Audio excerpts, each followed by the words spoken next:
ئەگەر مرۆڤ هەوێ باس لە شەهیدێکی شۆڕشگێر و قارەمانێکی نیشتمان پەروەری گەلەکەمان واتە شەهید مەلا ڕەسووڵی گەردی بکاو لە باسەکەیدا بە ئاکامێکی دڵخواز بگا، حەق وایە بگەڕێتەوە ئەو دەوران و قۆناغە کە خەباتکارێکی وەکو مەلا ڕەسوو تێکۆشانی تێدا کردووە.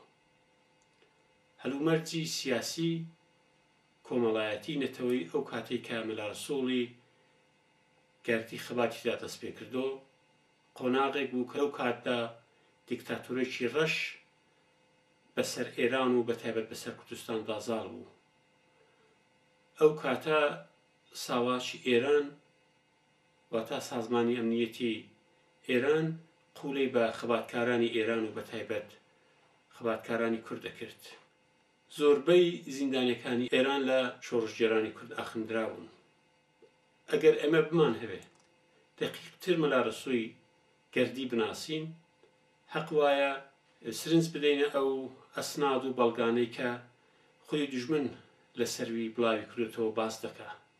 ئەگەر ئێمە چاو لە کتێبی چەپ لە ئێران بەڕەوایەتی ئەسنادەکانی ساواک بکەین، لە زۆر جێگای ئەو کتێبەدا باس لە شۆڕشگێری نەترسی و نیشتمان پەروەری مەلا ڕەسووڵی گەردی دەکرێت.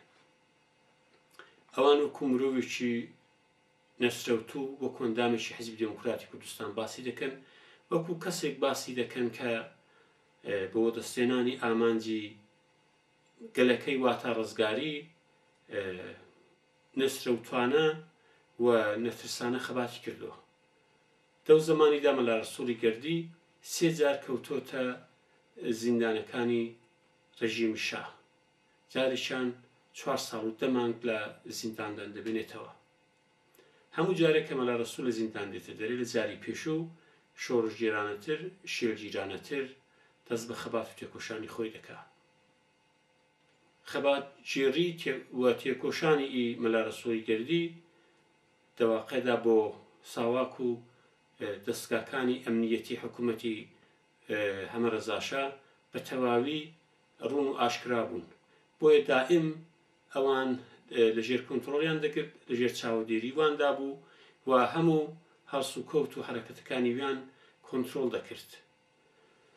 لەو ساڵانی ئاخیردا کە خەباتی گەلانی ئێران دژی حکوومەتی هەمە ڕەزاشا پەرەیگرت بوو، کەم مزگەوتی منتقەی پیرانشار و منتقەکانی دیکەی ڕۆژهەڵاتی کوردستان هەبوو کە مەلا ڕەسوو قسەیان لێ نەکا، کەم کۆڕ و کۆمەڵ هەبوو کە لەواندا مەلا ڕەسوو دژی حکوومەتی شای قسە نەکات، دروشم نەدا و پشتیوانی و دفاع لە ئامانجی گەلەکەی واتە ڕزگاری ملەتەکەی نەکات.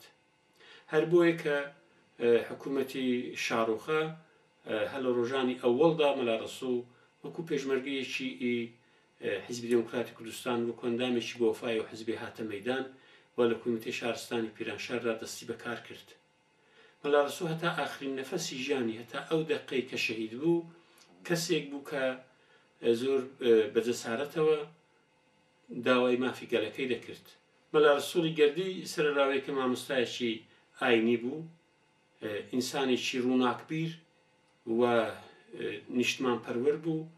ئەو لە هەموو کۆڕ و کۆمەڵەکاندا لە هەر جێگایەک کە کۆمەڵێک خەڵکی بۆ قسەکردنەوە دەستکەوت پایە باسی ئازادی گەلەکەی دەکرد و دژی خورافات، دژی کۆرەنپەرستی مەوزایی دەگرت و لە قاوی دەدا.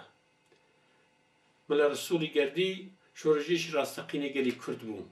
ئەو لەو ماوەیدا کە زۆر کەس یا هێندێک جەریانات دانویست کە خەباتی شۆڕژگێرانی گەلی کورد بەلاڕێدا برن، مەلا ڕەسوو زۆر لێبراوانە دژیوان مەوزایی دەگرت و سیاستەکانی وانی لە قاو دەدا.